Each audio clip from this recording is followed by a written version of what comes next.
एक mining sector में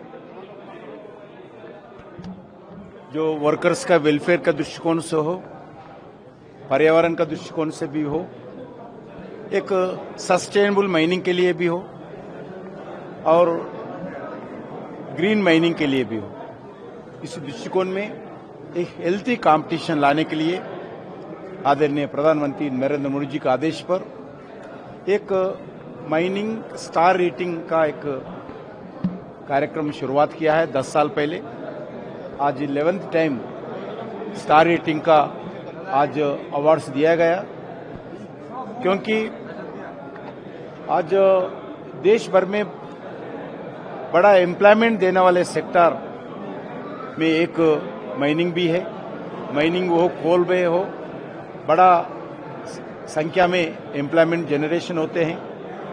state governments को रेवेन्यू भी मिलता है, क्योंकि आज माइनिंग सेक्टर के द्वारा ही दुनिया में आज डेवलपमेंटल एक्टिविटी हो, अलग अलग इम्पोर्टेंट सेक्टर का जो कमी दूर करने का एक अवसर है। इसी दृष्टिकोण से एक सस्टेनेबल माइनिंग दृष्टिकोण से ये अवार्ड्स देने का कार्यक्रम किया है।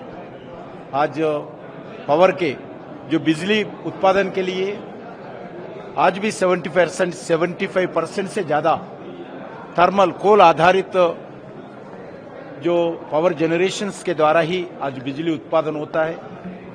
और उसके साथ साथ जो क्रिटिकल मिनरल्स है, आज सेलफोन से लेकर रॉकेट लॉन्चर तक सभी जगह क्रिटिकल मिनरल्स का बहुत जरूरी है।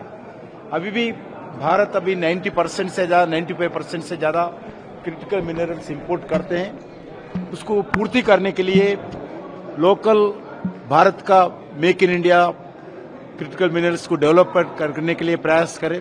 उसके साथ साथ अलग अलग विदेशों में भारत का प्राइवेट कंपनी जाइए और भारत का सरकार का PSUs जाकर क्रिटिकल मिनरल्स को माइनिंग करके भारत लाने के लिए भी प्रधानमंत्री जी लगातार प्रयास करें। अभी माइनिंग मिनिस्ट्री 2-3 कंट्रीज में अभी इस विषय पर चर्चा कर रहे, और अर्जेंटीना जैसा देश में 5 लिथियम ब्लॉक्स भारत सरकार अर्जेंटीना सरकार से बातचीत करके गवर्नमेंट टू गवर्नमेंट हम 5 ब्लॉक्स लिया है। उसका एक्सप्लोरेशन काम शुरू किया है। जल्दी ही उधर माइनिंग करके लिथियम भारत लाने के लिए प्रयास करें। वैसे ही राजस्थान में भी लिथियम ब्लॉक्स का आइडेंटिफाई किया है।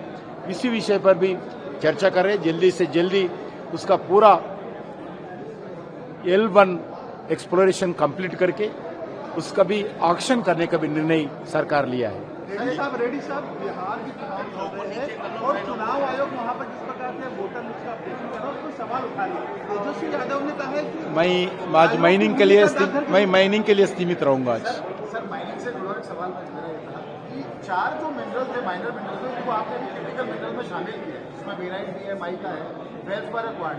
तो रिएम्बर्समेंट स्टेट को जो नुकसान होना उसका कोई सेंटर में कोई देश के हित में ही देखते हुए, क्रिटिकल मिनरल्स को देखते हुए, इससे जो आप बताए उसमें कुछ क्रिटिकल मिनरल्स भी निकल रहे, इस दृष्टिकोण से कोई माइनिंग करने वाले कंपनी को नुकसान ना हो, उससे देखते हुए हम गाइडलाइंस निकालने वाले हैं। एक सवाल हनुमानगढ़ को लेकर था। हनुमानगढ़ में क्रिटिकल मिनरल पोटास के ब्लॉक्स की ऑप्शन हुआ, उनमें से जो प्राइवेट कंपनी है हिंदुस्तान जिंक लिमिटेड, उनको सिर्फ 3% के मात्र उस पर ही ऑप्शन कर दिया गया, जबकि ऑल इंडिया लिमिटेड को 15% पर हुआ है ऑप्शन।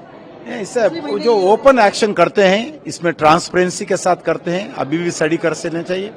जो हम किसी कंपनी को कौन आ रहे कोई नहीं, पूरा 100% ट्रांसपेरेंसी के साथ काम करते हैं। जो लोग आते हैं उनको मिलेगा। सर ईसी बड़ा मैटर है, बहुत सारी फाइल्स रुकी हुई है ईसी की वजह से, एनवायरमेंटल क्लियरेंस को लेकर उसको कोई जोड़ना। आज राजस्थान के सरकार से भी बातचीत किया। सुबह मुख्यमंत्री जी घर में मीटिंग हुआ, उसमें भी चर्चा किया है।